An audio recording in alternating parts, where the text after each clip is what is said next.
Hello, नमस्कार, जय हिंद, वंदे मातरम। मैं अरविंद सर। आज आपको इतिहास के अंतर्गत आपका क्लास 6, ये आपकी क्लास कौन सी है भाई? क्लास 6 है। इसके साथ साथ मैं एक दो रोज ट्रिक के माध्यम से भी पेश हो रहा हूँ। यहाँ पर क्लास 6 है इतिहास के अंतर्गत। हम प्राचीन इतिहास पढ़ रहे हैं। प्राचीन इतिहास के अंतर्गत आज हम जैन धर्म के बारे में पढ़ेंगे। जैन धर्म वास्तव में है क्या? जैन धर्म के प्रवर्तक कौन हुए, कितने क्या है, उन्होंने कौन कौन से कर्तव्य किए, या हम कह सकते हैं उनके द्वारा दिए गए कौन कौन से ऐसे जो यानी आपके महाव्रत हैं या त्रिरत्न हैं, उनके बारे में हम विधिवत चर्चा करेंगे। तो आइए हम देखते हैं कि जैन धर्म वास्तव में है क्या। जैन धर्म के बारे में अध्ययन करते हैं। तो देखिए भाई, जैन धर्म जो जैन शब्द बना है वो जिन शब्द से बना है। किससे बना है? जिन शब्द से। और जिन शब्द का वास्तविक में अर्थ होता है यानी ज्ञान की प्राप्ति।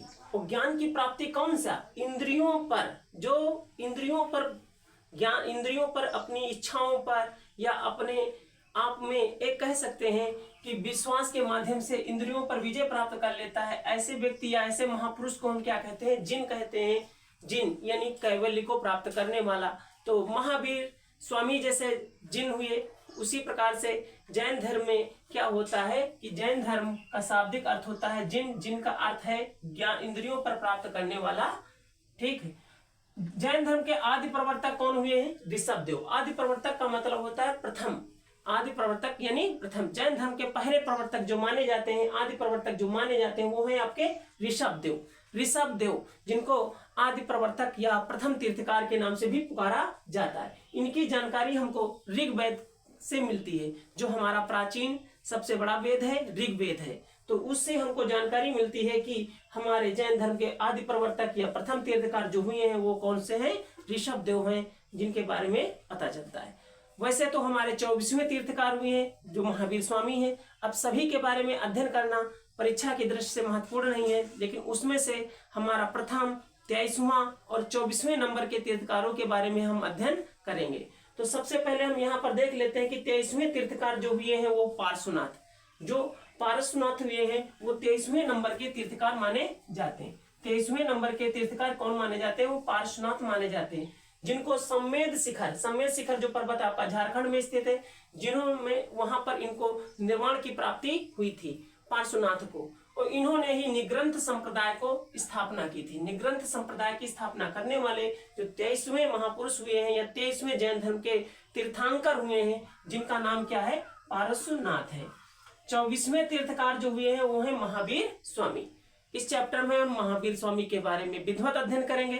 तो वो कौन से हमारे भाई 24वें तीर्थकार माने जाते हैं? महावीर स्वामी।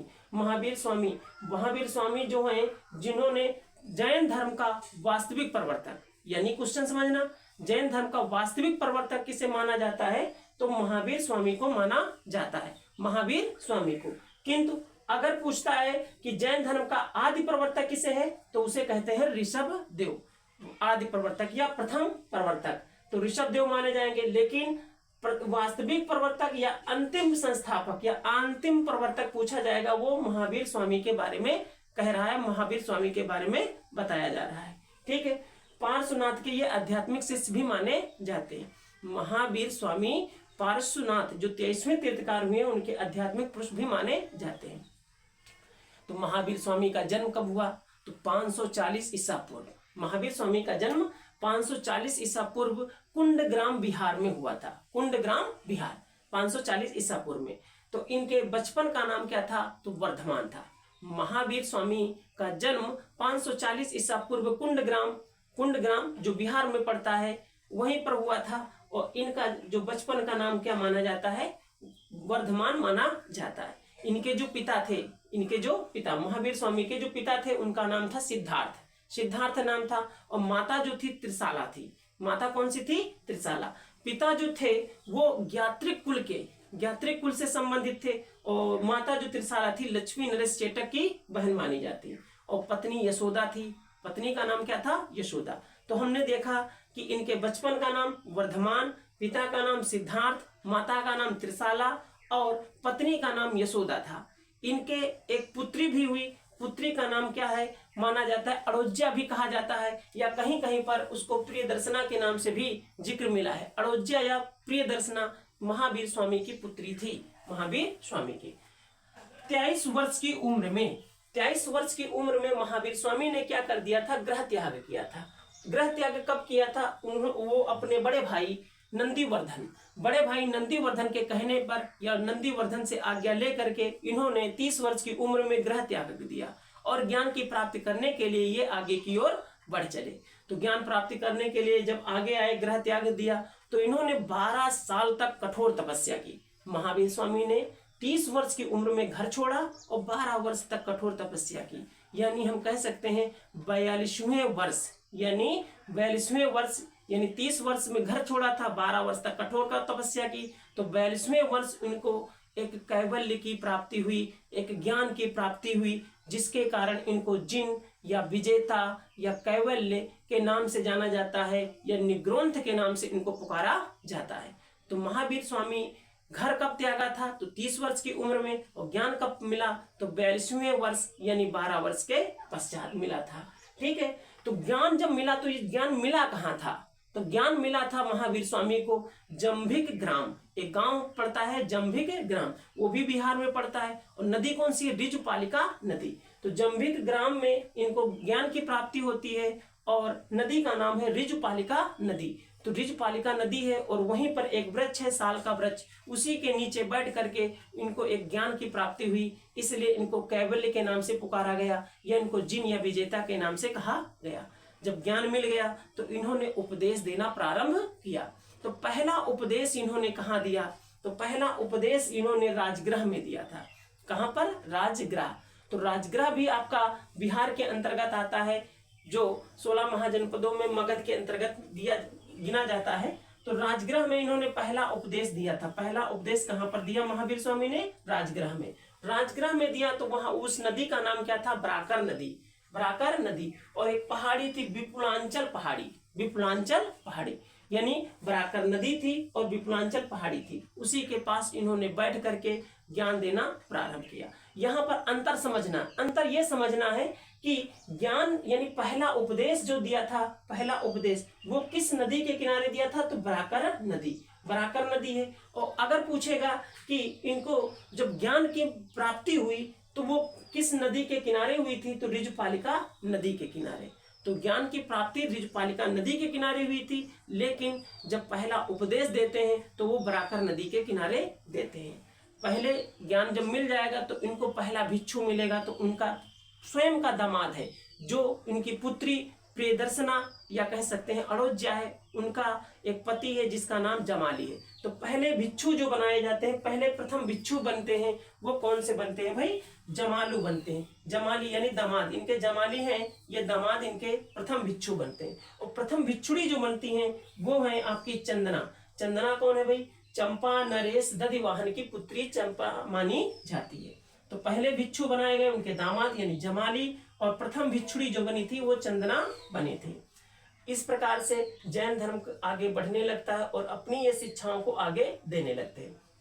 जैन धर्म के प्रधान शिष्य यानी इनमें से भिक्षु यानी जो शिष्य हुए, उनमें से जो 11 प्रधान के जो शिष्य होते हैं, यानी जो मेन प्रधान शिष्य होते हैं, उनको गणधर के नाम से जाना जाता है। यानी जैन धर्म के अंतर्गत 11 प्रधान शिष्यों को हम क्या कहते हैं, गणधर के नाम से पुकारते हैं। जिसमें से बताया जाता है कि 10 गणधरों की मृत्यु हो गई है, जिसमें से एक गणधर क्या है, जीवित बताए जाते हैं, जिनका नाम क्या है, आर्य सुधर्मन माना जाता है। जीवित गणधर कौन माने जाते हैं, आर्य सुधर्मन माने जाते हैं। इस प्रकार से यानी महावीर स्वामी अपनी शिक्षाएं, अपनी ज्ञान आगे देते रहे, अपनी शिक्षा को प्रसार करते रहे।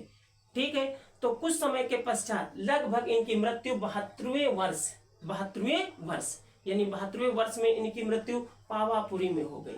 यानी जन्म कहाँ हुआ था, तो आपने जन्म पढ़ा था, इनका जन्म कुंडग्राम बिहार में हुआ था, और मृत्यु कहाँ पर हुई, पावापुरी में हुई थी, वो भी बिहार में पड़ता है। तो सन कौन सा था, वो सन था 468 ईसा पूर्व। यानी जन्म जो हुआ था वो 540 ईसा पूर्व में हुआ था, और मृत्यु जब हुई थी वो 468 ईसा पूर्व में हुई थी। और स्थान कौन सा था, पावापुरी में। पावापुरी में इन्होंने अपने शरीर को त्याग दिया, यानी इन्होंने निर्वाण की प्राप्ति कर ली। तो निर्वाण की प्राप्ति का मतलब ये होता है जब व्यक्ति क्या होता है, कर्म की इच्छा ना करे। कर्म की इच्छा यानी देखो ध्यान दिया जाता है कि कर्म फल से विमुक्ति, यानी आप कर्तव्य करते चले जाइए, फल ऊपर वाला देगा, ईश्वर देगा, यानी उससे इच्छा ना करिए। यानी कर्म फल से विमुक्ति ही, यानी मृत्यु के बाद, जब आपको मृत्यु के बाद ही निर्वाण प्राप्ति होता है। तो 72वें वर्ष 468 ईसा पूर्व में महावीर स्वामी को क्या हुआ था, निर्वाण की प्राप्ति हो गई थी। ठीक है, निर्वाण प्राप्ति। अब इन्होंने क्या किया था, यानी 5 महाव्रत, जैन धर्म के अंतर्गत 5 महाव्रत आते, जिसमें से सत्य अहिंसा अपरिग्रह अस्तेय और ब्रह्मचर्य। सत्य अहिंसा अपरिग्रह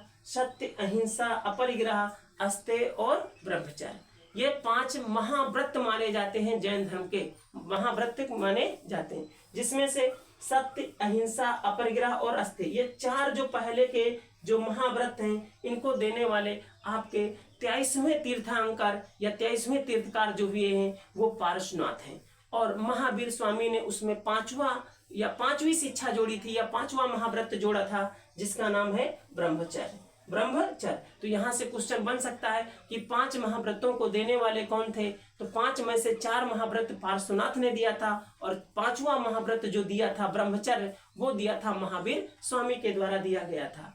जैन धर्म में जैसे बौद्ध धर्म में त्रिरत्न होते हैं, उसी प्रकार से जैन धर्म में भी क्या थे, त्रिरत्न की चर्चा की गई है। अब त्रिरत्न का मतलब क्या है, सम्यक दर्शन, सम्यक ज्ञान और सम्यक आचरण।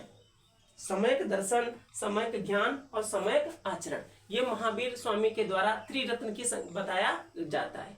ठीक है, आगे हम पढ़ते हैं संलेखना और संथारा विधि। संलेखना और संथारा विधि क्या होती है? संलेखना संथारा विधि का मतलब यह है कि जैन धर्म के अंतर्गत जब व्यक्ति को निर्वाण प्राप्ति करना होता है, मृत्यु यानी निर्वाण प्राप्त करना होता है, तो अपने शरीर को इस प्रकार से त्यागना हो, तो त्यागने की जो विधि होती है, जो त्यागने की परंपरा है, उसी को क्या कहा जाता है, संलेखना या संथारा विधि कहा जाता है। अब संलेखना और संथारा विधि इसके 2 नाम हैं। तो संलेखना जो विधि है वो दिगंबर के द्वारा मानी जाती है। दिगंबर यानी जैन धर्म 2 भागों में बटा था, श्वेतांबर और दिगंबर। तो दिगंबर लोग क्या मानते हैं, संलेखना विधि के माध्यम से अपने प्राणों की जान देते हैं, और संथारा श्वेतांबर वाले जान देते हैं, श्वेतांबर के अंतर्गत। तो आपने पढ़ा होगा कि चंद्रगुप्त मौर्य के समय जो चंद्रगुप्त मौर्य थे, उन्होंने अपने प्राणों की जान श्रवणबेलगोला जो कर्नाटक में पड़ता है, कर्नाटक यानी मैसूर कर्नाटक के अंतर्गत पड़ता है, तो चंद्रगुप्त मौर्य ने अपने प्राणों को त्याग दिया था। वो किस विधि से त्यागा था, तो वो विधि थी आपकी संलेखना विधि से अपने प्राणों के त्याग दिया था, यानी शरीर को त्याग दिया था चंद्रगुप्त मौर्य के द्वारा। चंद्रगुप्त मौर्य यानी ये उत्तरी भारत से दक्षिण भारत की ओर गए थे कर्नाटक में, और वहीं पर अपने प्राणों को त्याग दिया था। वो विधि थी आपकी संलेखना विधि। तो संलेखना विधि दिगंबर समुदाय के मानते हैं, और जो आपकी संथारा विधि आती है वो श्वेतांबर संप्रदाय के लोग मानते हैं। तो ये यानी जैन धर्म में निर्वाण प्राप्ति करने की विधियां हैं संलेखना और संथारा विधि। जैन संघ का विभाजन। तो जैन संघ के विभाजन में सबसे पहले उन्हीं के दामाद के द्वारा, उनका दामाद कौन था, जमाली था। तो जमाली ने ही प्रथम वह व्यक्ति था जिन्होंने जैन संघ को तोड़ा था। जैन संघ को पहली बार विभाजन करने का श्रेय जमाली को ही जाता है।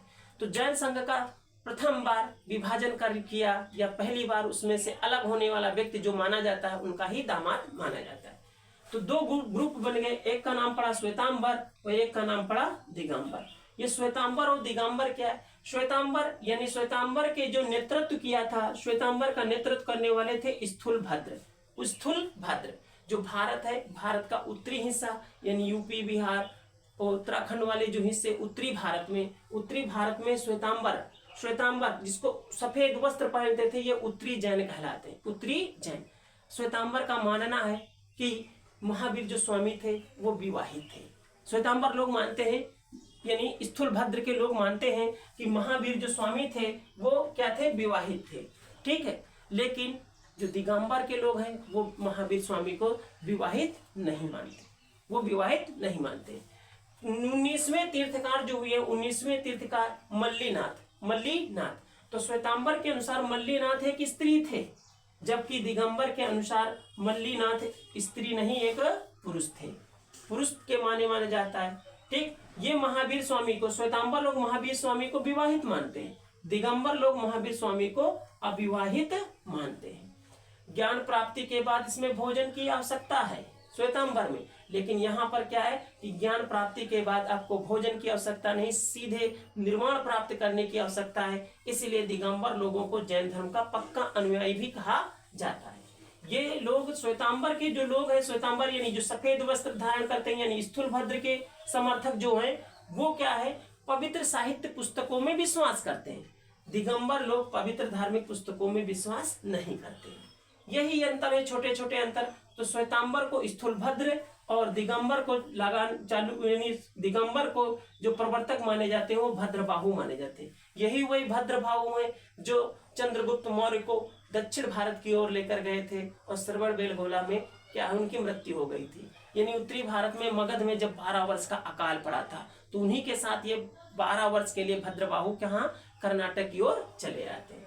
जैन संगीतियां या जैन संगीतियां कह सकते हैं या समितियां कह सकते हैं। तो वैसे तो जैन संगीतियां 5 हुई हैं, लेकिन उसमें से 2 संगीतियां ऐसी हैं जो महत्वपूर्ण हैं, जहां से प्रश्न हमेशा बनते हैं। तो देखते हैं सबसे पहले तो जैन संगीत की पहली बैठक हुई या पहली संगीतियां हुई वो पाटलिपुत्र बिहार में हुई थी। पाटलिपुत्र बिहार पहली संगीत कहाँ हुई? पाटलिपुत्र बिहार 300 ईसा पूर्व में हुई थी। अच्छा, इसका नेतृत्व करने वाले कौन थे? तो नेतृत्व किया था स्थूलभद्र ने, और उस समय शासन जो चल रहा था वो चल रहा था चंद्रगुप्त मौर्य का। तो पहली जो बैठक होती है, पहली संगत होती है वो पाटलिपुत्र में होती है, वो 300 ईसा पूर्व के अंतर्गत मानी जाती है, वो चंद्रगुप्त मौर्य के शासनकाल में हुई थी। इसी प्रकार से वैसे तो 5 संगीतियां हैं, लेकिन जो महत्वपूर्ण है आपके लिए वो 5वीं संगत। 5वीं संगत जो हुई थी पल्लवी गुजरात में हुई थी। पल्लवी गुजरात यानी 512 ईसा पूर्व में हुई थी, जिसके अध्यक्ष आचार्य देवर्धि क्षमा श्रवण को माना जाता है। आचार्य देवर्धि क्षमा श्रवण को माना जाता है। इसमें के अध्यक्ष जो यही थे, ये पल्लवी गुजरात में। तो इस प्रकार से आप 2 संगतियां याद करेंगे। पहली संगत जो 300 ईसा पूर्व में हुई वो हुई थी पाटलिपुत्र में, और दूसरी हुई थी जो पल्लवी में मानी जाती है। इसी प्रकार से आगे की ओर हम जैन धर्म को बढ़ाते हुए देखते हैं कि जैन धर्म के कुछ प्रवर्तक जो हुए, वैसे तो 24 हुए, लेकिन जिसमें से 3 प्रमुख है, मैंने पहले ही बता रखा है, पहले 23वें और 24वें। तो पहलवें तीर्थकार जो हुए वो ऋषभदेव हैं, 23वें जो है पार्श्वनाथ है, और 24वें है महावीर स्वामी। तो इनका जो प्रतीक चिन्ह है, यानी ऋषभदेव का प्रतीक चिन्ह बैल माना जाता है, जिसको वृषभ कहा जाता है, और इनका जो वृक्ष है वो बरगद माना जाता है। पार्श्वनाथ का जो प्रतीक चिन्ह है साप माना जाता है, और वृक्ष कौन सा है? वट है। और महावीर स्वामी का जो प्रतीक चिन्ह माना जाता है वो सिंह माना जाता है, और वृक्ष जो है साल और सागौन है। इस प्रकार से हमने जैन धर्म के बारे में कुछ महत्वपूर्ण बिंदुओं पर चर्चा की है। अगर आपको ये वीडियो हमारी अच्छी लग रही, मेहनत आपको पसंद आ रही है, ठीक है, तो हमारे इस YouTube चैनल को सब्सक्राइब अवश्य करें और लाइक और शेयर अवश्य करें। धन्यवाद, थैंक यू।